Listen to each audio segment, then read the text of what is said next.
Deer listener, আমার নাম সাগর সাগর চাকমা। আমার নাম রাঙ্গামাটি থেকে আমার হোম টাউন। আপনি রাঙ্গামাটি কোন জায়গায় থাকেন? রাঙ্গামাটি এটা হসপিটাল রোড। ও, হসপিটাল রোডে থাকেন। ওকে, সো আপনি বলছিলেন যে আপনি একটু আগেই বলছিলেন আমাকে যে আপনার একটু আগে শাওন যে ঘটনাটা বললো, একই টাইপের ঘটনা আপনাদের ওইখানে আরো ঘটেছে। জি। কিরকম হয়েছিল সেটা? আমরা তিনজনে একসাথে থাকি, মানে তিনজনে আমরা রুমমেট।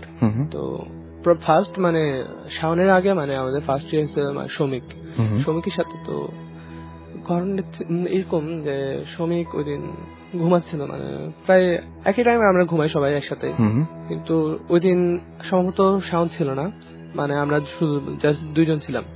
তো ওই দিন শ্রমিক মানে ঘুমাচ্ছে, ঘুমের ঘরে স্বপ্ন দেখতেছে যে একটা লম্বা একটা মানুষ, মানে লোমটম সহ, মানে লম্বা, মানে প্রায় দেয়ালের উপরে, দেয়ালের কাছাকাছি এরকম।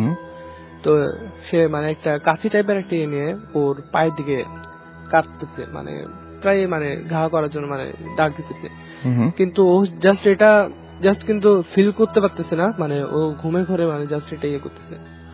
তো পরের দিকে সকালবেলা যখন ও ঘুমের থেকে উঠছে, তো সে দেখে যে মানে তার পায়ের ওখানে মানে দাগের চিহ্ন ঠিকই রয়ে গেছে, এবং একদম মানে সকালবেলায় উঠেও দাগ দেখতে পেয়েছিল এবং আপনারা দেখতে পেয়েছিলেন সেটা, যেটা সে রাত্রেবেলায় একা এক্সপেরিয়েন্স করেছে সেটা সকালবেলাতেও ছিল। জি, তারপর সকালবেলা আমাদের মানে সে বললো। আর এরপরে শাওনের সাথে যেভাবে এটা হয়, মানে সেম আমার সাথে মানে এই ধরনের আমি শ্যাডোটা আমি দেখছি। আচ্ছা, সেম জিনিস আপনার সাথেও হয়েছে। আর এমনিতে রাঙ্গামাটিতে কোনো ঘটনা ঘটে না? রাঙ্গামাটিতে তো মনে হয় অহরহ ঘটনা ঘটে। হ্যাঁ, রাঙ্গামাটিতে এই ধরনের অহরহ ঘটে। সেম হলো আমার কাজিনের ওর মানে একটা ওর কি বলবো মানে ভাগ্নে মানে ছোট কালে মানে একটা অসুখে মারা যায়।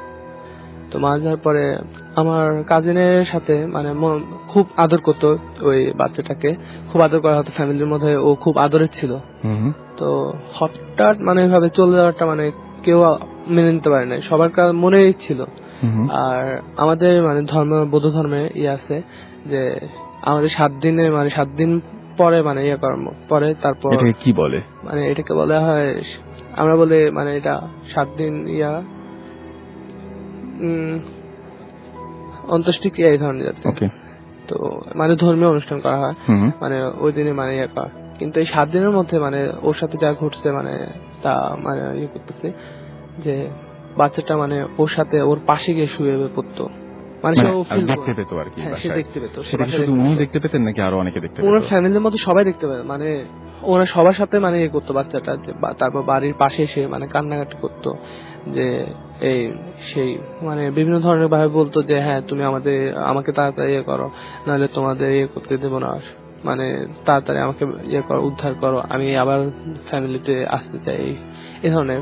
তারপর স্বপ্নেও মানে এই ধরনের করতেছে, মানে স্বপ্নের মধ্যেও মানে এই ধরনের দেখাইতো। তো তখন মানে থালা বাসন নাড়ানাড়ি করতো করতো। আর আমার মামা মানে কাজিনের মা বাবা সবাই এটা ফিল করছে, এবং এটা মানে ওই বাড়ির সবাই একসাথে এক্সপেরিয়েন্স করছে। আচ্ছা, এমনি আপনি ব্ল্যাক ম্যাজিকের কথা বলছিলেন রাঙ্গামাটি অঞ্চলে, তো ব্ল্যাক ম্যাজিকে আপনি একটা কথা বলছেন বৈদ্য, তো বৈদ্যদের কি ধরনের ক্ষমতা থাকে বা এরকম আপনি বলছেন আপনার বাবা একবার এক্সপেরিয়েন্স করেছিলেন, ঘটনাটা একটু বলবেন? যদিও মানে ঠিক অতটা ভয়ের না, কিন্তু আসলে যে মানে এরকম প্যারানরমাল কোনো ঘটনা ঘটে এবং কেউ যে কিছু বিশেষ শক্তি রাখে, এই ব্যাপারগুলো সেই মানে অনেকেই হয়তো জানতে আগ্রহী হবেন, তো বৈদ্য ব্যাপারটা কি একটু বলবেন? হ্যাঁ, আমার বাবা মানে বয়সে মানে তোর বয়সে মানে এই ধরনের বিশ্বাসই করতেন না।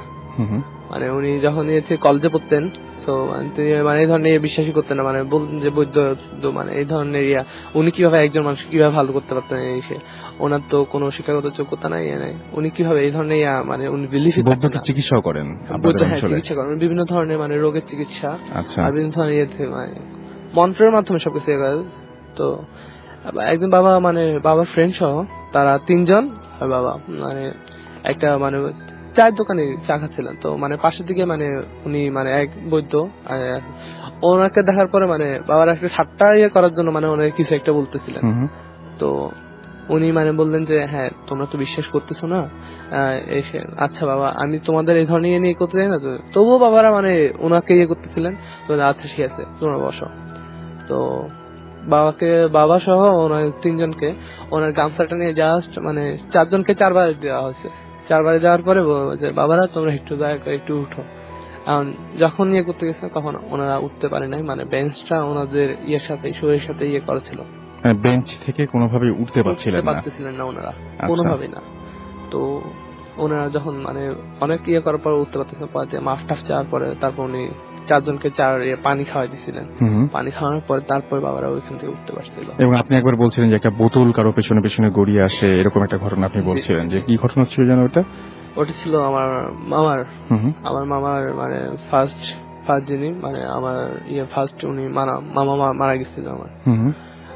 মানে ওই গ্রামের বাড়ি, গ্রামের সাইড যেহেতু, মানে তখন আমার জায়গাটার নাম বলতে পারবেন? বন্দুক ভাঙা বলা হয়। আচ্ছা, বন্দুক ভাঙা বলা হয়, মানে আমাদের গ্রামের বাড়ি ওই রাঙ্গামাটি সাইডে।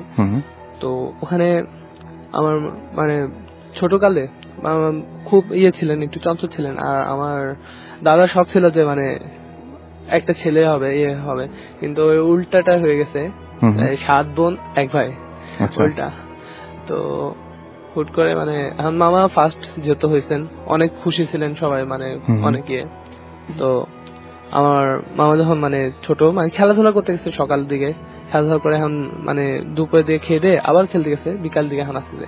তো এখন আসছে যে গ্রামে একটা প্রচলিত আছে যে মানে ওইখান দিয়ে মানে গ্রামের মধ্যে একটা শব্দ শোনা যেত, মানে সরল করে একটা মানে শব্দ, মানে বোঝা যেত যে মানে কিছু একটা যাইতেছে, মানে কেউ যাইতেছে। তো বলতো যে মানে ওইটা একটা অশুভ আত্মা, এই ধরনের কিছু, যে বিকালবেলা ওই রাস্তা দিয়ে হাঁটা চলা করা নিয়ম নাই, ভালো না। আর বলা হয়েছিল যে তুমি ওই দিক দিয়ে কোনদিন আসবে না। ওইটা কিন্তু শর্টকাট রাস্তা ছিল, মানে খেলাধুলা করার পর বাসা ওই দিক দিয়ে আসা কিন্তু শর্টকাট রাস্তা, মানে ঘোরা মানে একটু দূরত্ব একটু বেশি। তো মামা ওই দিক দিয়ে মানে ওই দিন মানে বেশি হয়ে গেছিল, সেজন্য মানে শর্টকাট রাস্তা দিয়ে, ছোট মানুষ মানে উনি এত করেন না। তো উনি আসতেছিলেন, তো আসার সময় উনি উপলব্ধি করলেন যে মানে পিছন দিক দিয়ে বোতল একটা কাঁচের শিশি ওনার পিছন দিয়ে আসতেছে। আর ওই সরল শব্দ মানে গড়ানোর শব্দ আর সরল শব্দ মানে একটা অন্য টাইপের। আর পিছন দিয়ে মনে হতেছিল কেউ একজন ওনার পিছনে আসতেছে। তো উনি পিছন দিকে ফিরলে শুধু বোতলটাই দেখতে পেতেন, বোতলটা মানে স্থির, কিন্তু ওনার স্টেপের সাথে সাথে বোতলটাও জায়গা স্থান পরিবর্তন করা শুরু করছে। এখন এভাবে করার পর উনি প্রচুর পরিমাণে ভয় পেয়ে গেছিলেন। তারপর উনি কোনো মতে দৌড়ে বাসায় গিয়ে বাসায় যাওয়ার পর অজ্ঞান হয়ে গেছিলেন এই নিয়ে। তারপর ওনার জ্বর, মানে ওইখান থেকে ওনার জ্বর, প্রচুর পরিমাণে জ্বর। ওই জ্বর তো আর কোনোভাবে সম্ভব মানে আরই হইল না, কোন বৈদ্য অথবা, আর তখন ছিল গ্রাম সাইডে যে এমন ডাক্তার ওই ধরনের ছিল না, তখন মানে বৈদ্যরাই সবকিছু করতেন, কোনো বৈদ্যই ঠিক করতে পারেন না। পরে এই নিয়েই মানে উনি আর বাঁচানো সম্ভব হয়নি। ওকে, থ্যাংক ইউ। আমাদের সঙ্গে আজ মেলবোর্নের একটা ঘটনা শেয়ার করি। ঘটনাটা আমার একটা ফ্রেন্ডের কাছ থেকে শোনা, এবং ঘটনাটা অস্ট্রেলিয়ার আর কি, মেলবোর্নে, এবং তিনি বলছেন যে লাইফের এক্সপিরিয়েন্স। এটা 2003 সালের সেপ্টেম্বরের কথা। ওই সময় আমাদের এইখানে স্প্রিং থাকে, আমরা তখন সবাই স্টুডেন্ট। তো আমার ফ্রেন্ডটা উইকেন্ডে ট্যাক্সি চালাতো। ওকে, সো অনেকে এটা করেন, এবং তিনিও তার মধ্যে একজন যিনি ট্যাক্সি চালাতেন। তো ও এক কাস্টমার নেয় সিটি থেকে, রাত তখন 2টা বাজে। কাস্টমার বলে যে সে একটা জায়গায় যাবেন, এবং সেই জায়গাটির নাম বলার সঙ্গে সঙ্গে তিনি বলে ওকে, অ্যাড্রেসটা দিয়েছে, এবং সেটা হচ্ছে রিমোট একটা এরিয়া। যে অ্যাড্রেসটা দিয়েছে সেই অ্যাড্রেসটা রিমোট একটা এরিয়া, শহর থেকে বেশ একটু দূরে, বুঝতেই পারছেন। তো ওরা প্রায় ওই জায়গায় পৌঁছে গেছে, আর 10 কিলোমিটার বাকি আছে। 10 কিলোমিটার এমন কোন দূরত্ব নয়, দেশের বাইরে, আপনারা জানেন। এমন সময় একটা ছোট ব্রিজ পার হতে হবে। ঠিক এই সময় গাড়ির সামনে হঠাৎ করে যে ঘটনাটা ঘটে, এটা হচ্ছে একদমই দুজন প্রস্তুত ছিলেন না, গাড়িটা তবে চলছিল। ব্রিজে ওঠা মাত্র দেখা গেল যে একটা মেয়ে লাফ দিয়ে গাড়ির সামনে এসে পড়ল। মেয়েটা ওয়েডিং গাউন পরা ছিল, এবং যে কিনা গাড়িকে মানে একদম গাড়িকে সজোরে ধাক্কা দিয়েছে, এরকম একটা অবস্থা হলো। Like when you hit something, তখন যদি এরকম কারে যদি হিট করে তাহলে যেটা হয় সেটা একদম বোঝা যায়, শব্দ হয়, একটা ঝাঁকুনি লাগে, তাই। এবং এই জন্য ও গাড়িটার সাথে সাথে স্টপ করে দেয়। যেহেতু সামনে এসে পড়ে, এবং এরকম একটা ঘটনা ঘটলে নিশ্চয়ই যেটা করবে প্রথমে পাটা গিয়ার থেকে উঠে গিয়ে এক্সিলারেটর থেকে থেকে আসলে যেটা হবে সেটা হচ্ছে যে এক্সিলারেটর থেকে উঠে গিয়ে প্রথমে ব্রেকে পাটা পড়বে, তাই না?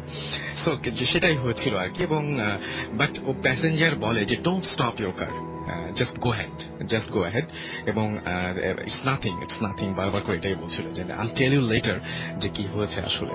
বাট প্যাসেঞ্জারের কথা না শুনে গাড়ি যেটা সে করে সেটা হচ্ছে গাড়ি দাঁড় করায় এবং নেমে ওই ব্রিজের ওপর এবং চারপাশে সে দেখায় যে কি দেখে, খুঁজে বের করার চেষ্টা করে যে কি তাকে হিট করলো, গাড়ির সামনেই পড়েছিল। বাট ও কিছু দেখতে পায় না, গাড়ির কোনো ড্যামেজও হয় নাই, এবং ওর সেফটির জন্য প্যাসেঞ্জারও সাথে সাথে নেমে নামে কিন্তু কিছু দেখতে পায় না। ওরা দুই আবার স্টার্ট করে অ্যান্ড প্যাসেঞ্জারকে নামায়। দেন প্যাসেঞ্জার ওকে স্টোরিটা জানিয়ে দেয় যে সে বলে যে এখানে প্রায় এরকম হয় এবং এখান দিয়ে যারা যায় তারা মাঝে মাঝে এই ঘটনাটা ফেস করে, এবং যারা জানে তারা কেউ কখনো গাড়িটা এখানে থামায় না। সে অ্যাডভাইস দেয় যে তুমিও কখনো এখানে এরকম কোনো ঘটনা ঘটলে জাস্ট গাড়িটা থামাবো না, গাড়িটা টেনে চলে যাবা। এবং যে ঘটনাটা হয় সেটা হচ্ছে যে ওই যে মেয়েটাকে সাধারণত সবাই দেখে ওই এলাকায়, সেটা যেটা হয়েছিল যে বিয়ের দিনে মেয়েটা অ্যাক্সিডেন্টে মারা যায়, এবং তারপর থেকে খুব উদ্ভট টাইপের ঘটনা ঘটে সেখানে। আমাকে ইমেলটি করেছিলেন আখতারুজ্জামান, এবং তার নিকনেম ও রাসেল লাইক মি। ওকে, সেটা হচ্ছে যে এরকম হয় যে আশুলিয়া দিয়ে আমরা যেহেতু ঢাকাতে তাড়াতাড়ি ফিরতে হবে এবং সবারই কাজ আছে, রাত হয়ে যাচ্ছিল, সো আমরা চেষ্টা করেছিলাম যে আশুলিয়া দিয়ে ফিরবো, ঢাকার উত্তরা দিয়ে না ফিরে একদম মানে এদিক দিয়ে ঢুকে আমরা বাদ দিয়ে চলে আসবো। তো এরকম চিন্তা করা হলো এবং আমরা সরাসরি গাড়িটা নিয়ে আসছিলাম। এবং আশুলিয়ার কোনো এক জায়গায় আমরা মনে হয় এটা ঠিক কোন জায়গাটা আমি মনে করতে পারছি না, তো দুপাশে এরকম পানির মতো ছিল বা ফাঁকা জায়গা ছিল, এরকম একটা জায়গা ছিল বেশ আগে। এবং হঠাৎ করে যেটা হলো যে আমরা সবাই গল্প করছি, সবাই খুব ভালোই আছি গাড়ির মধ্যে এবং গাড়ির সমস্ত কাঁচ লাগানো, ভেতরে এসি চলছে। হঠাৎ করেই বিকট একটা আওয়াজ এবং গাড়িটা হালকা একটু ঝাঁকুনি খেলো এবং মনে হলো যে জাস্ট একটা ইটও বোধহয় অত বড় হবে না, তার চাইতে বড় কিছু দিয়ে খুবই জোরে গাড়িটাকে আঘাত করলো। এবং লিটারালি যেটা হলো যে আমার পাশের যে ডোরটা ছিল সেই ডোরে মনে হলো যে এসে গাড়িটা মানে বাড়ি খেলো, গাড়িটায় ওই ইটটা বাড়ি ছিল, ইটের টুকরাটা, এবং খুব জোরে শব্দ হলো। এবং বুঝতে পারলাম জাস্ট আওয়াজটা থেকে এবং গাড়ির কাঁপুনি থেকে বুঝতে পারলাম যে কত জোরে মারা হয়েছে। আমি সঙ্গে সঙ্গে মানে ডানে বায়ে তাকালাম গাড়ির গ্লাস দিয়ে এবং কিচ্ছু দেখতে পেলাম না, জাস্ট কিছু দেখতে পেলাম না, দেখার কথাও না, এমন না যে মানে চাইলেই আমি দেখতে পারবো, কারণ ঘুটঘুটে অন্ধকার, একদম ঘুটঘুটে অন্ধকার। তো আমার যে ড্রাইভার ছিলেন আমাদের সঙ্গে, তিনি বলতেছিলেন যে বারবার করে যে হ্যাঁ এটা কিছু না, এটা এরকম হয় এখানে, আসলে মনে হয় যে এরকম করে ভয়টা দেখিয়ে গাড়ি থামায়, তারপরে গাড়ি থেকে সব জিনিসপত্র নিয়ে চলে যায়, এটা মনে হয় কোনো ডাকাত এরকম কিছু একটা হবে। সুতরাং তিনি গাড়ির স্পিড মানে ভয়াবহভাবে বাড়িয়ে দেন এবং তিনি বলেন যে আমার সাথে এর আগেও এরকম বেশ কিছু হয়েছে। আমরা মাজার রোড দিয়ে ঢুকি এবং মিরপুরের কোনো একটা জায়গায় এসে আমরা গাড়িটা ওই মাজার রোডের কোনো একটা জায়গায় এসে আমরা গাড়িটা থামাই এবং থামিয়ে তারপরে চেক করি ফার্স্ট, মানে এক টানে এসছে ওই পর্যন্ত, এবং নেমে দেখলাম যে তাড়াতাড়ি নামলাম যে জোরে বাড়িটা খেয়েছে। এবং ড্রাইভার বলছিল দেখেন দোষটা কিন্তু মানে এটা যদি আপনারা দেখলেন বলে তাই, কিন্তু যদি না হতো, আপনারা না থাকতেন, দোষ তো আমারই হতো, কারণ এই যে এত বড় একটা ইটের টুকরা দিয়ে মেরেছে। তারপরে বাইরে আমরা সবাই মিলে নামলাম এবং নেমে চেক করলাম যেখানে লেগেছিল সেখানে, এবং আশেপাশে কোথাও এক ফোঁটা কোন আঘাতের চিহ্ন বা কোনো কিছু নাই। আপনারা জানেন, কেউ ট্রাই করবেন না, বাট আপনারা জানেন যে একটা বড় ইট দিয়ে যদি গাড়ির দরজায় আপনি মারেন তাহলে কি অবস্থা হবে। একটা অবশ্যই সেই জায়গাটা অনেকটা মানে বসে যাবে, যেটাকে বলে ট্যাপ খেয়ে যায় আর কি। সেই ট্যাপ খাওয়ার কোনো চিহ্ন ছিল না, এবং একদমই পুরোপুরি গাড়িটা যেরকম ছিল সেই অবস্থাতে গাড়ির কোন রকমের কোনো ক্ষতি হয়নি। কথা হচ্ছে যে তাহলে সেই ঢিলটা ছুঁড়েছিল কে, আর সেই ঢিলটা এই পর্যন্ত আসলো কিভাবে, বা তাতে কিছু হলো না কেন, আই ডোন্ট নো। সব প্রশ্নের উত্তর আমার কাছে জানা নেই, যদি আপনাদের থাকে তাহলে অবশ্যই জানাবেন। হ্যালো লিসনার্স, আমি মিনহাজ। আপনি কোথা থেকে এসেছেন একটু বলেন, আপনার ঠিকানাটা বলেন। কাফরুলে থাকি আমি। কাফরুলে থাকেন, ওকে। সো আপনার কিছু ঘটনা আছে আমরা জানি, যে ঘটনাটা আপনি একটা ঘটনা বলেছিলেন, আমাকে দুটো ঘটনা বলেছিলেন, ইনফ্যাক্ট কোনটা দিয়ে শুরু করতে চান? আমি আমাদের গ্রামেরটা দিয়ে শুরু করি। আমি মানে আমাদের গ্রামটার একটা পুকুর আছে, যে পুকুরটা কি মহিলাদের জন্য, এটা বাড়ির পিছনকার দিকে, এখানে ছেলেরা যেতে পারে না, মহিলারা আর কি গোসল করে, কাপড় ধোয় এরকম। তো ওখানে আর আমি আর আমার একটা চাচা ওখানে গেছি মাছ ধরার জন্য। তো ওখানে লুকায় মাছ ধরতে হয়, সবাই মাছ ধরতে পারে না, বছরে একদিন মাছ ধরা হয়, গ্রামবাসী ভাগাভাগি করে নেয়। আচ্ছা, তো ওখানে মানে যদি দেখে ফেলে মাছ ধরতে সিঙ্গেল কাউকে সমস্যা হবে। তো আমরা রাত্রে অনেক রাত্রে আজানের আগে ভোর আগে গেছি ওখানে মাছ ধরে। তো আমার যে চাচা উনি কাদার ভিতরে মানে ডুবে মাছ ধরতেছে, হাতে হাতে মাছ ধরতেছে, আর আমি পাশে দাঁড়ায় আছি। তো এই সময় আমার চাচার একটা চাচা একটু দূর সম্পর্কে আপন না, তো উনি ওখানে কিছু কবরস্থান আছে, সে কবরের দিকে যাইতেছে। আচ্ছা, যাইতেছে তো আমার চাচা ওনাকে ডাক দিচ্ছে, ওনার নাম হচ্ছে ইউসুফ। ইউসুফ কাকা বলে ডাক দিচ্ছে। ডাক দিয়ে ওঠার পরে সাডেনলি ওনার মনে পড়ছে যে ইউসুফ কাকা তো মারা গেছে অনেকদিন আগে, কিন্তু উনি ব্যাপারটা বুঝতেই পারেনি, কারণ সামনে একদম চোখের সাথে দেখা, ওনার আর খেয়ালই নেই ব্যাপারটা। তো ডাক দেওয়ার পর কিছুক্ষণ পরে ডাক দিছে, কিন্তু কোনো ওখান থেকে কোনো রিপ্লাই নাই, হাঁটতেছে। এরপরে হঠাৎ করে আজান দিছে, পরে ব্যাপারটা মিলাই গেছে। আর তার আগেই কাকার মনে পড়ছে আমার যে তো মারা গেছে 2 বছর আগেই আরো। তো ব্যাপারটা জানার পরে উনি পানির ভিতরে মানে নিজের শরীর পুরো ডুবাই ফেলাইছে যাতে কোনো সমস্যা না করতে পারে, কিন্তু সমস্যা হয় নাই কোনো। আপনি বলেন। এরপরে উনি আমাকে নিয়ে তাড়াতাড়ি করে গ্রামে মানে বাসায় চলে আসছে, আমাদের বাড়িতে নিয়ে চলে আসছে, জানে আমি তো গেছি ওখান থেকে, জানা আমার কোনো সমস্যা না হয়, এই কারণে উনি আর কি আমাকে নিয়ে তাড়াতাড়ি চলে আসছে। ওকে, সুতরাং যে মানুষটিকে দেখেছিল সেই মানুষটি আসলে কোনো অস্তিত্ব তখন ছিল না, উনি অনেক আগে মারা গেছেন, এবং দেখার কিছুক্ষণ পরে তার সেটা মনে হয়ে যাচ্ছে ওনাকে কেন দেখলাম, উনি তো মারা গেছেন। ওকে, আমি অনেকবার প্যারানরমাল অ্যাক্টিভিটি এক্সপেরিয়েন্স করেছি, বাট ততটা ভয় লাগেনি যতটা ভূত এফএম শোনার পর লেগেছে। ওকে, এবং তিনি হচ্ছেন আমি একজন মেরিন ইঞ্জিনিয়ার। ওকে, এবং তিনি বলছেন যে আমার প্রফেশনের জন্যই আমাকে শিপে থাকতে হয়। আমি আমার ভাই দ্বারা রেকর্ডেড আগের পর্বগুলো আছে, কিছু পর্ব তিনি শুনেছেন সেটা বলছেন, এবং তিনি বলছেন তারা ভীষণ ভয় লেগেছে।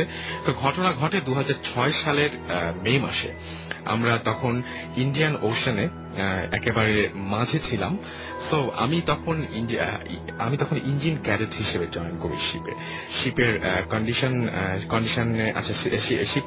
কন্ডিশন থাকার পরও ওই দিন অনেক গরম লাগছিল। আচ্ছা, এয়ার কন্ডিশনার ছিল শিপের মধ্যে, তারপরে অনেক গরম লাগছিল, তাই সে রাতে পোর্ট হলে ডোর খুলে জানালা খুলে লাইট অন করে ঘুমিয়ে থাকি।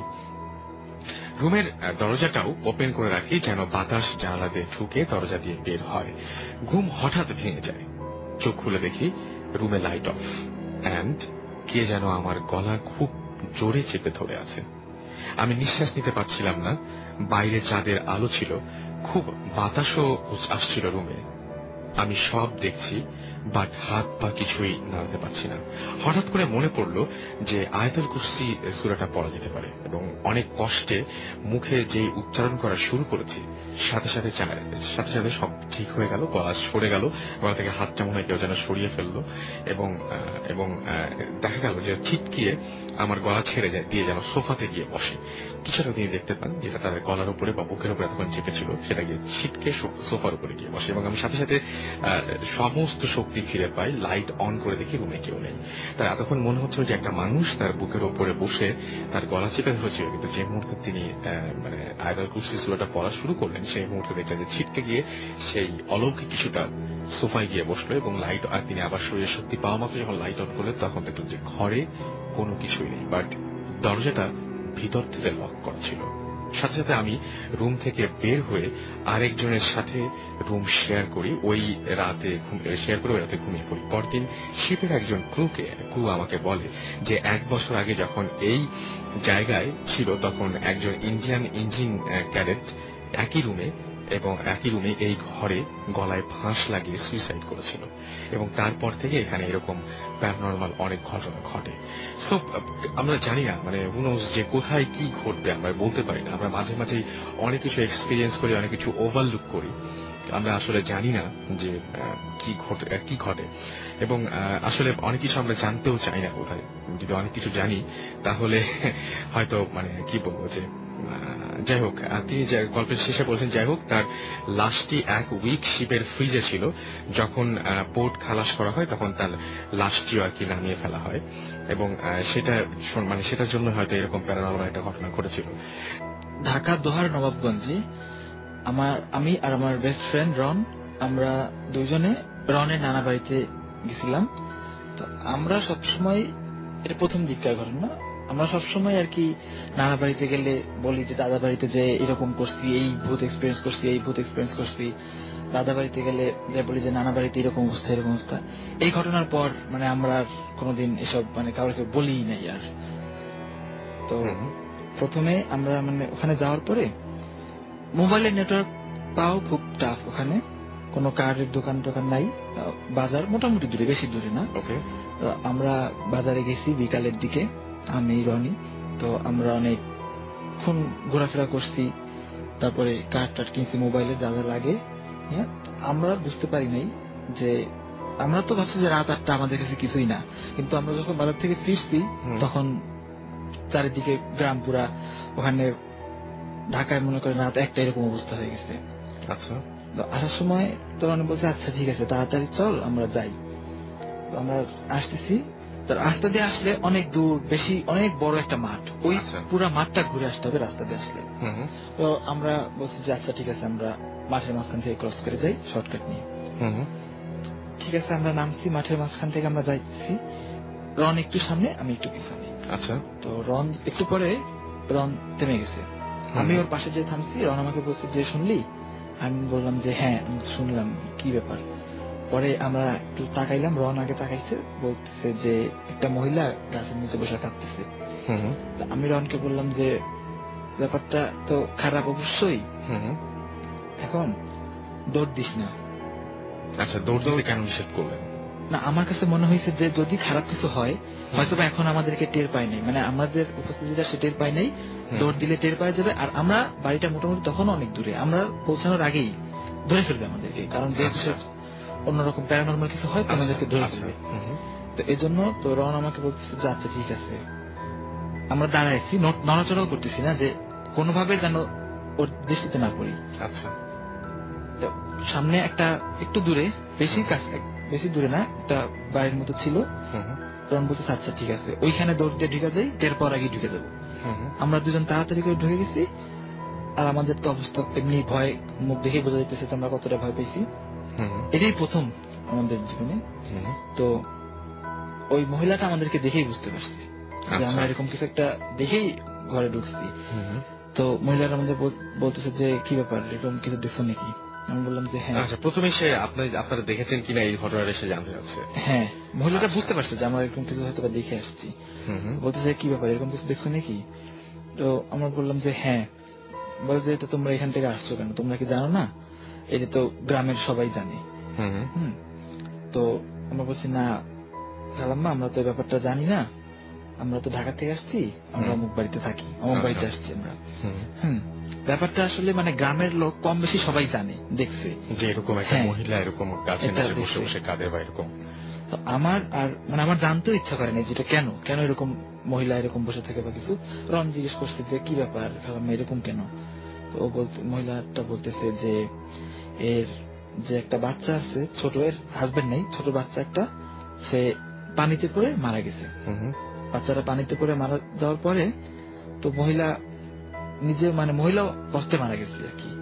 মারা যাওয়ার পরে ওই যে গাছটার নিচে তোমরা মহিলাটাকে দেখছো বসে থাকতে, ওই গাছের নিচে ওই মহিলার বাচ্চাটাকে কবর দেওয়া হয়েছে। মহিলাটার কবর অন্য জায়গায়, এখানে না, কিন্তু মহিলাটা এখানে প্রায় ওই বাচ্চার কবরের উপরে গাছের নিচে বসে থাকতে দেখা যায়। আচ্ছা, অনেকেই মানে গ্রামের লোকজন দেখতে পারে, এজন্য আর ওখান থেকেও আসে না। আর কোনদিন মহিলারা বলছে যে কোনদিন কারো ক্ষতি করছে এরকম কেউ শুনে নাই। হ্যাঁ, আর মহিলারা আমাদেরকে একটা নিজের অপিনিয়ন জানিয়েছে যে আমার মনে হয় যে ক্ষতি কারো করবে না, কারণ ওর বাচ্চাটা কেউ মায়ের ফেলায় নাই, এমনি পানিতে পড়ে মারা গেছে, তো কারো দোষ নেই কারণ যে সে মানুষের ক্ষতি করবে। সে নিজেই ওখানে মানে শোকে, সে নিজেই ওখানে বলতে পারতেছে না, এই জন্য ওখানে বসে আর কি সে। হাই লিসেনার্স, আমি আসিফ, হাজারীবাগ থেকে, পুরান ঢাকা। আমার বাসা একসাথে 4-5টা বাসার সাথে অ্যাটাচড।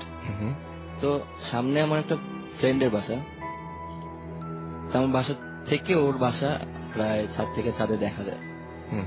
তো আমি প্রায় প্রত্যেক রাতেই 3টা-4টা পর্যন্ত ছাদে থাকি।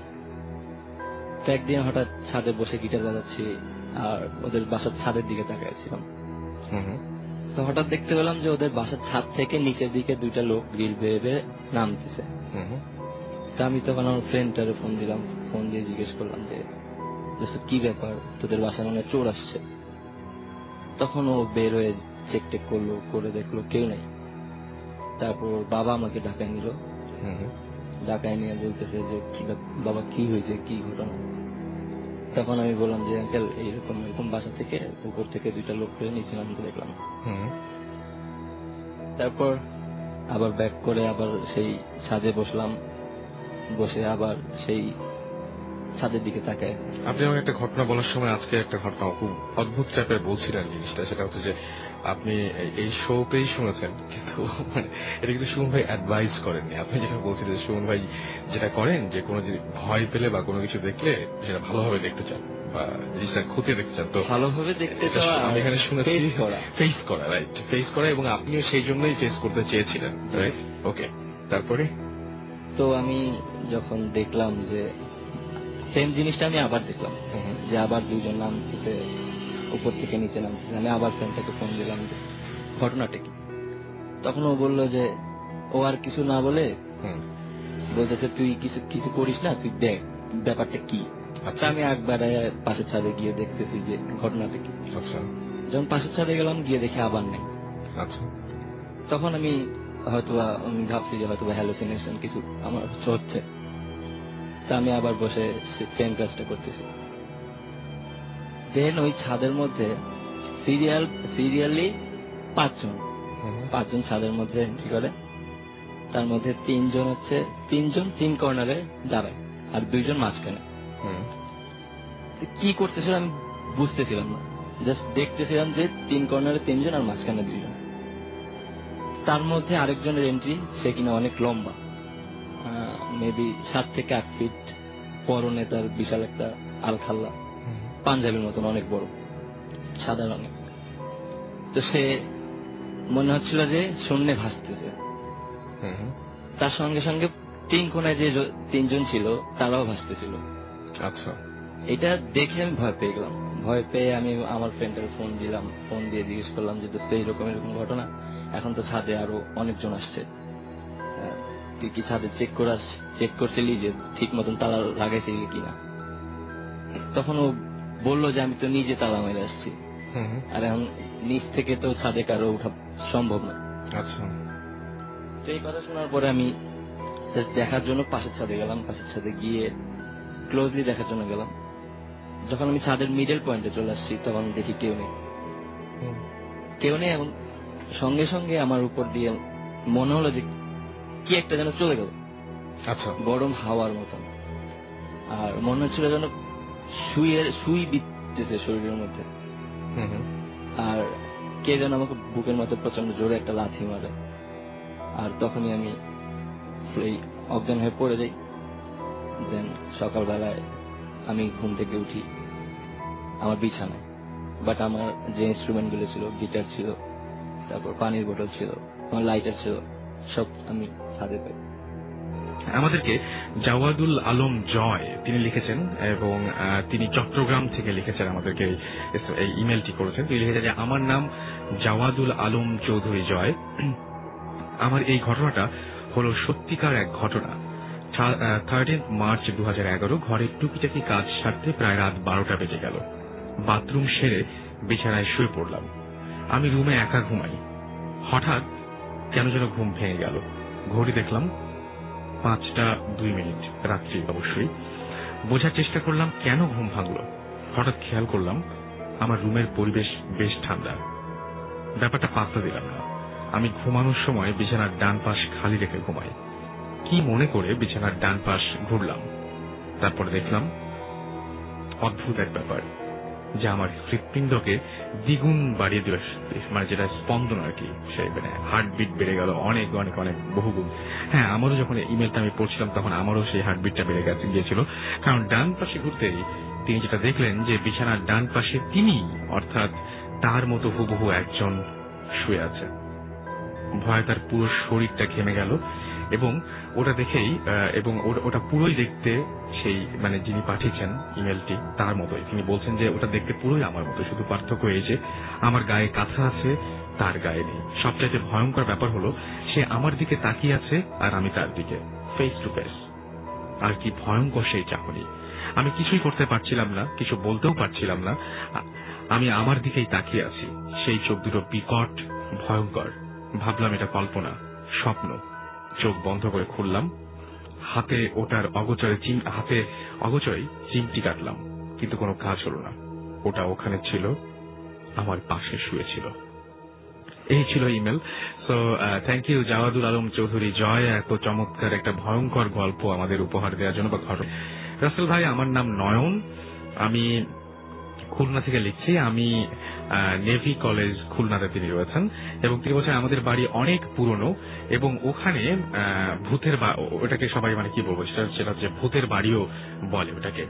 আমাদের ছাদে মাঝে মাঝে নুপুরের শব্দ পাওয়া যায়। একদিন আমি সাহস করে আমাদের সিলিং এ যাই, দরজা খুলে সামনে এগোই।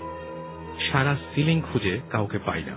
যখন ব্যাক করি তখন দেখি যে সিলিং এর দরজাটা বন্ধ। আমি খুব ভয় পাই, আমার মাকে ডাকি, বাট মা আসতে পারে না।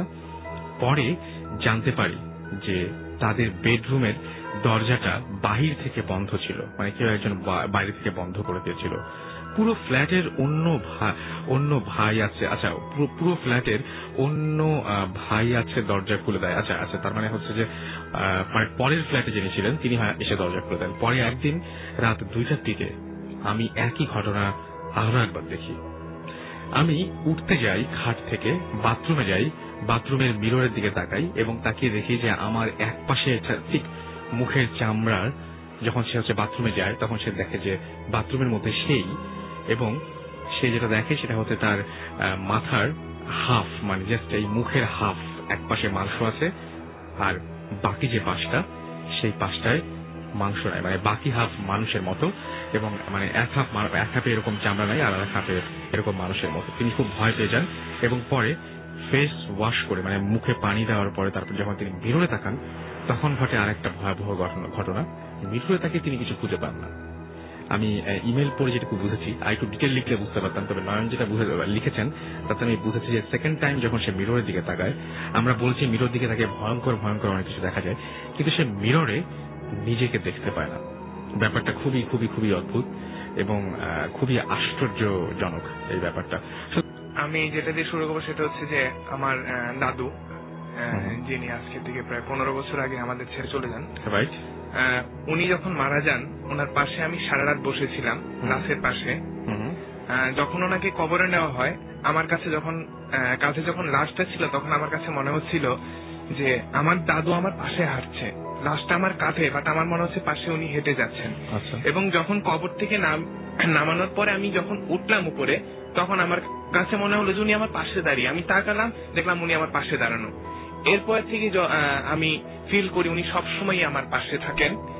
এবং আমি প্রথম যে ঘটনাটা ঘটে, আমি প্রচন্ড বিপদে পড়লাম একদিন, তখন আমি মনে মনে কেন জানি আমি চিন্তা করলাম আমি দাদুকে স্মরণ করি, যে দাদুকে স্মরণ করলাম, দেখলাম ওই বিপদটা কেটে গেল। আচ্ছা, তারপরে রিসেন্টলি একটা ঘটনা, সেটা হচ্ছে আমি একটা বিমানের একটা ইয়েতে চাকরি করতাম।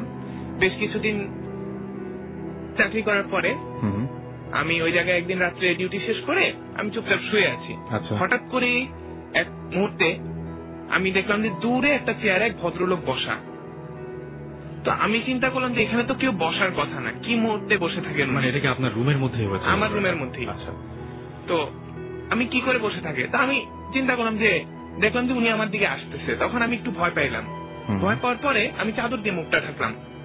আমি একটা আওয়াজ শুনলাম, আওয়াজটা উনি যে হেঁটে আসতেন ওই আওয়াজটাই পাচ্ছে। আমার কাছে মনে হচ্ছিল যে দৌড়ে কেউ আমার কাছে আসতেছে। তারপর আসার পরে আমি বললাম যে আমি কি আপনার কোনো ক্ষতি করছি, কেন জানি আমি কথাটা বললাম, আমি কি আপনার কোনো ক্ষতি করছি? উনি বললো না, তুই সবসময় ভালো থাকিস। ওইটা শোনার পরে আমি আর কিছু বলতে পারি না। প্রায় 10-15 মিনিট পরে আমি তাকায় দেখলাম যে আমার সামনে একটা সূরা ইয়াসিনের বই, এবং ওই বইটা ওইখানে রাখার কোনো প্রশ্নই ওঠে না, কেউ কোনোদিন রাখতেও পারবে না, কারণ ওই মুহূর্তে হোটেলের সবাই ছিল ঘুমে। তো যখন আমি আপনার পুরো মনে আছে যে আগে এরকম ধরনের কোনো বই বা আমি নিজে পরিষ্কার করেছিলাম। আচ্ছা, তারপরে ওই বইটা এখনো আমার কাছে থাকে, সবসময় থাকে, এবং আমি যখন বিপদে পড়ি আমার কাছে মনে হয় যে ওই বইটাতে হাত দিলে বিপদটা কেটে যায়। আচ্ছা, তারপরে থেকে সবসময় আমি বিপদে পড়লেই ওই বইটা ধরি, কেটে যায়। রিসেন্টলি আমি তাজিন্ডং ট্রেকিং এ যাই। ট্রেকিং এ যাওয়ার পরে আমি হেঁটে হেঁটে হেঁটে হেঁটে যাচ্ছি, তখন রাত্র প্রায় 9:30 বাজে। পাহাড়ি রাস্তায় হেঁটে যাচ্ছি, আমার সামনে আমরা 35 জনের গ্রুপ, সবাই চলে গেছে, পিছনে আমি একা। আচ্ছা, আমি জাস্ট ওদের লাইটের আলো দেখে আগাচ্ছি। এমন একটা রাস্তা ছিল যেটা আমার একার পক্ষে যাওয়া সম্ভব না, আরেকজন ধরে নিতে হবে। তো আমি চিন্তা করলাম যে কে নিবে আমাকে। তখন আমি মনে মনে বললাম যে আমি কিভাবে যাব। তখন দেখলাম কি আমার পাশে একজন এসে দাঁড়াইলো, দাঁড়ানোর পরে আমাকে হাতটা ধরলো, ধরে নিয়ে গেল। ওই পথটা পার করার পরে আমি পিছন দিকে তাকালাম, দেখলাম যে কিছু নেই। আচ্ছা, কিন্তু আপনাকে সাহায্য করেছে? আমাকে সাহায্য করেছে। এবং আমি যাওয়ার পর আমাদের যে গাইড ছিল ওইখানে পৌঁছানোর পর আমি জিজ্ঞাসা করলাম কে, আপনি বাবুরে দেখছেন। বাবুটাকে? আমি ওকে জিজ্ঞেস করলাম এই লোককে, আমি সাথে সাথে জিজ্ঞেস করি এই লোককে। উনি অ্যান্সারটা দিল যে এখানে একজন মানে আসে যারা ট্রেকার, তাদেরকে সাহায্য করার জন্য, ওরা নিজেও জানে না। ওরাও যখন ফার্স্ট ট্রেকিং এ যায় পাহাড়ে করে নাকি এরকম একজন এসে দাঁড়ায়। আচ্ছা, ওই পাহাড়ে এরকম মানে অনেকেই দেখছে যে আমার মতো যারা বিপদে পড়ছে তারা এরকম পাহাড়ে দেখছে, মানে কাউকে দেখেছে যে সাহায্য করতেছে। আচ্ছা, এবং উনি জাস্ট ওইটুকু জায়গা, যেইটুকু জায়গা হাঁটা যায় না, মানে আরেকজনের সাহায্য লাগে, কারণ ডান পাশে পুরা পাহাড়, ওই জায়গা থেকে আরেকজন উঠে আসার কোনো প্রশ্নই ওঠে না। আচ্ছা, ঠিক দেখলাম যে আমার হাতটা ধরলো, আমাকে আগালো। আমি ওই মুহূর্তে মানে আমার ইচ্ছে ছিল সামনে যাবার, কিন্তু উনি আমাকে নিয়ে গেল। তারপর আমি পিছনে তাকে ধন্যবাদ দেওয়ার জন্য পিছনে তাকালাম, দেখলাম যে কিছু নেই, ফাঁকা। এরকম একটা অবস্থা। তো আপনার জীবনে এরকম মানে বিভিন্ন বিপদ থেকে আপনি উদ্ধার পেয়েছেন, এবং আপনার কি মনে হয় আসলে এই যে উদ্ধার পাচ্ছেন এবং এই যে সূরা ইয়াসিন সেই বইটা বা সেই সূরাটা আপনি মানে এই যে আকস্মিক ভাবে পেয়ে গেলেন, জীবনে আপনি ইমেলের মধ্যে লিখেছেন যে আপনার জীবনে বিপদ খুব কম আসে, কেমন করে উতরে যান। তো এরকম ভয়াবহ কোনো বিপদ থেকে আরো মনে পড়ছে যে আপনি উতরে গেছেন? হতে পারতো অনেক বড় বিপদ, বাট হলো না। এরকম একটা ঘটনা হচ্ছে যে ঠিক 1 বছর আগে আমি কক্সবাজার যাচ্ছি।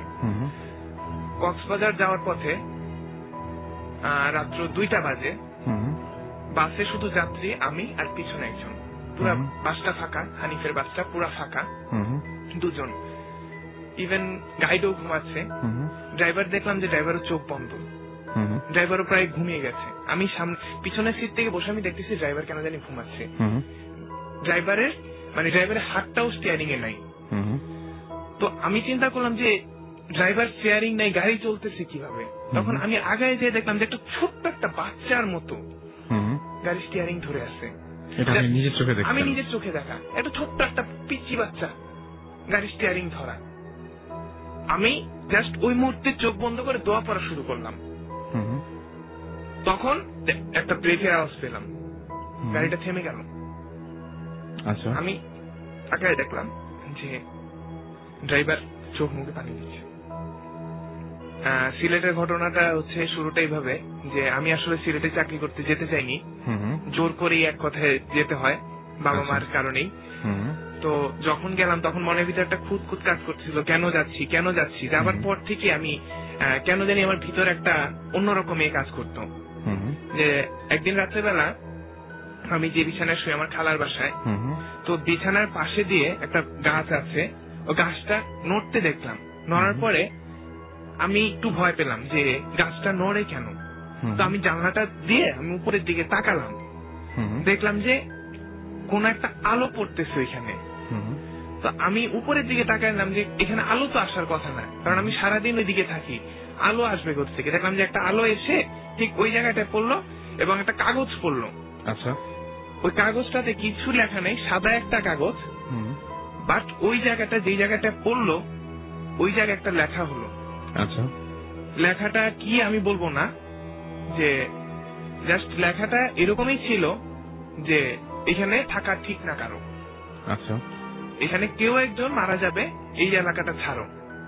তো আমি ঠিক ওই মুহূর্তে আমি কিছু বললাম না, আমি চুপচাপ। কয়েকদিন পরেই ওই বাসায় এক সিনিয়র মুরব্বী ছিলেন, 3-4 দিন পরেই ওই সিনিয়র মুরব্বী মারা গেলেন।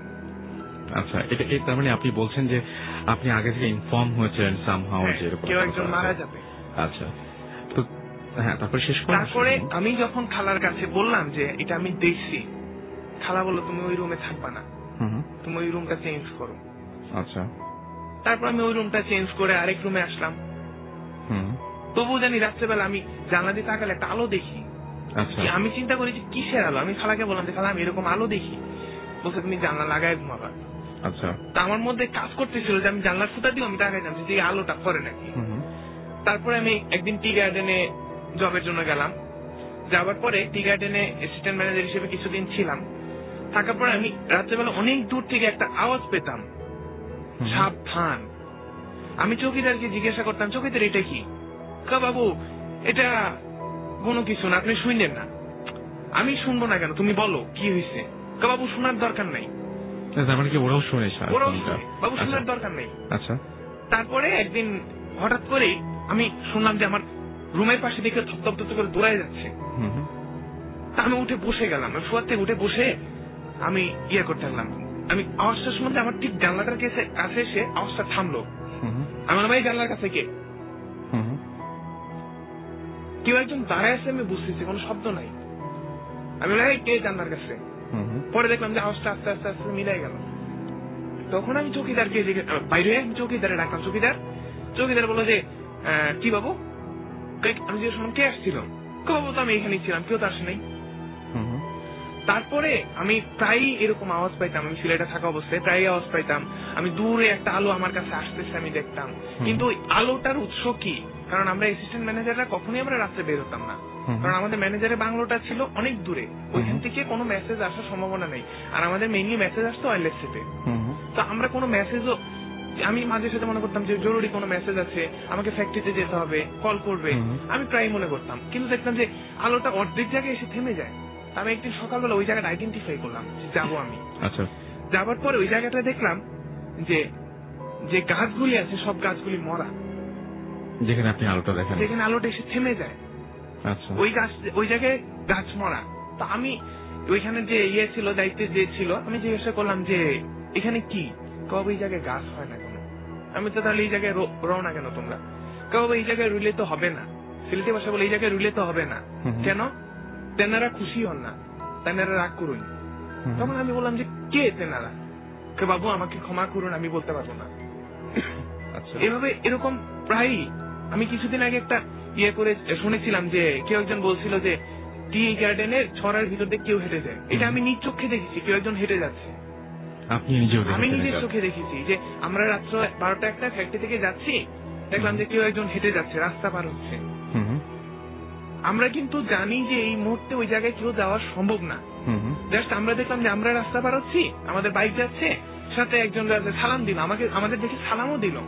আচ্ছা। আমরা কিছুটা আগায় যাওয়ার পরে তাকালাম, কিছু নেই, ব্ল্যাঙ্ক। কিন্তু একদম আমাদের সালাম দিয়েছে। আচ্ছা, অনেকে হয়তো জানতে চাইবেন যে আপনারা যারা দেখেন এই যে সমস্ত অলৌকিক কিছু যারা দেখেন, আসলে তাদেরকে কেমন ভাবে আসে তারা কি আপনি যেরকম দেখেছেন টি গার্ডেনে, তো কেমন ভাবে দেখেছেন যে সাধারণ আপনার আমার মতো মানুষ এইভাবে? আমার আপনার মতো মানুষের মতোই, বাট আমি জানি না যে এরা কিভাবে আসে। বাট আমার কাছে মনে হয় যে আমরা যারা বিশ্বাস করি না, বিশ্বাস অবিশ্বাস প্রশ্ন না, মানে আপনি যেটা একদম চোখের সামনে দেখছেন, একদম আমার আপনার মতো একদম মানুষ যে সালামটা যে দিচ্ছে, ওই যে আমি যে মহিলার কথা বললাম যে সালাম দিচ্ছে, যে সিলেটির ভাষায় মানে বাগানের মালিরা যেরকম ইয়ে বলে সালাম বাবু, ঠিক এভাবেই সালামটা, একদম সাধারণ মানুষের ভয়েস। আচ্ছা, এরকম হয়েছে কখনো যে সিলেটে আপনি যেখানে ছিলেন, যে টি স্টেটে, সেখানে আপনি রাতের বেলায় দুঃস্বপ্ন দেখতেন বা এরকম কোনো কিছু? আমি কখনোই দুঃস্বপ্ন দেখি না। যে আমার কাছে রাত্রেবেলা মাঝে সাথে আমার হঠাৎ করে ঘুম ভেঙে যেত, আমি প্রচন্ড ঘেমে যেতাম। আচ্ছা। আমার কাছে মনে হতো যে মানে আমার আশেপাশে এরকম কোন গরম হাওয়া আসতেছে যাতে আমাকে মানে হিট করে ফেলতেছে। আমার রুমে এসি চলতেছে, বাট এসি চলার মধ্যে আমি ঘেমে গেছি। আচ্ছা, এরকমই প্রায়ই হতো। আর আমি একটা রিসেন্ট ঘটনা শুনেছিলাম, জুজু আসবে। আমি জুজুর কাহিনীটা বলি। আমি কিন্তু প্রায় শুনেছি আসছে, কে আসছে, কোথা থেকে আসছে আমি কিন্তু জানি না। জাস্ট ওই মহিলা যে টি গার্ডেনের কথা বলেছিল, যে ভদ্র মহিলা, ওই মহিলার সাথে, ওই মহিলা আমাদের পাশের টি গার্ডেনে ছিলেন, এবং বাচ্চাটা যে ছিল খাওয়া, এটা কিন্তু আমরা নিজ চোখে দেখেছিলাম। আচ্ছা। মানে ওই জায়গায় এত একটা হরেবল জিনিস, মানে খাবলা খাবলা খাবলা খাবলা করিয়ে, মানে এটা হচ্ছে ইন্ডিয়ার ওই পাশেও কিন্তু একটা ঘটেছিল এবং একই ঘটনা আমি শুনেছিলাম যে বাংলাদেশের এই পাশেও ঘটেছে। এবং আমি যে টিকা এনেছিলাম তার পাশে। এবং এই জন্তুটা কি বা এটা কি দেখেছেন? আমরা যতটুকু ধারণা করেছি এটা একটা বর্ডার থেকে এটা কিছু একটা ছুটে আসে, ঠিক আছে, কোন একটা জন্তু। বাট আমরা ওইখানে যারা চাকরি করেছি কিংবা আমরা যারা শুনেছি, আমাদের কাছে মনে হচ্ছে যে এটা খুব একটা জন্তু কিংবা কাউকে ভয় দেখানোর জন্য কেউ একটা করে। 69 এর ঘটনার মতো আমার মায়ের সাথে একই ঘটনা ঘটেছিল।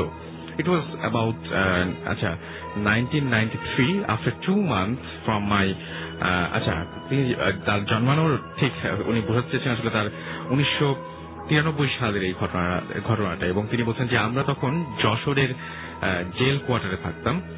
একদিন এক ফকির আসে আমার মায়ের কাছে এক গ্লাস পানি চাইল। তো আমার মা আমার বাবাকে বলল যে তাকে চালও দিতে। তো মা এক গ্লাস পানি এবং চাল ওই ফকিরকে দিল।